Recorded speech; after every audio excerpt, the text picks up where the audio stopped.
चलिए आज जानते हैं तुलसी विवाह के पीछे की पौराणिक कथा। उससे पहले मेरा चैनल सब्सक्राइब अवश्य कीजिए ताकि मैं समय-समय पर अपनी बातें आप तक पहुँचा सकूँ और ज़्यादा से ज़्यादा शेयर कीजिए। आज जानते हैं शालिग्राम जी और तुलसी जी के विवाह के पीछे की पौराणिक कथा।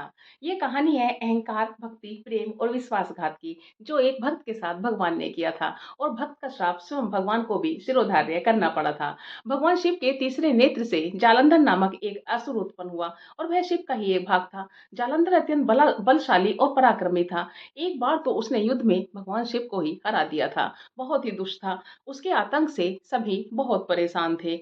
उनकी उसकी एक पत्नी थी वृंदा, जो कि बहुत ही ईश्वर परायण और विष्णु की परम भक्त थी और अत्यंत सतीत्व वाली नारी थी। उसके सतीत्व के बल से ही जालंधर को अत्यधिक बल की प्राप्ति होती थी। जालंधर का नाश करने के लिए भगवान विष्णु ने जालंधर का रूप धारण किया और वृंदा का सतीत्व नष्ट करने वृंदा के पास चले गए।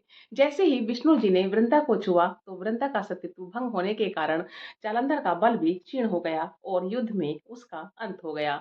वृंदा को जब भगवान विष्णु के छल का पता चला तो वृंदा ने भगवान विष्णु को काला पत्थर हो जाने का श्राप दे दिया। विष्णु भगवान ने भक्त का श्राप सिरोधार्य किया और पत्थर रूप में आ गए। भगवान विष्णु अपने इस कर्म से बहुत ही लज्जित थे। उन्होंने वृंदा से कहा कि अगले जन्म में तुम मुझे लक्ष्मी जी से भी अधिक प्रिय होंगी और तुम्हारे बिना मैं भोजन ग्रहण नहीं किया करूंगा। वृंदा की राख में से ही एक पौधा निकला जो तुलसी कहलाया। तभी से बिना तुलसी दल के विष्णु जी की पूजा नहीं की जाती। काले पत्थर के रूप में भगवान विष्णु ही शालिग्राम कहलाए।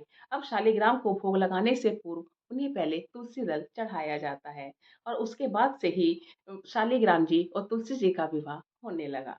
राधे राधे, जय श्री कृष्ण।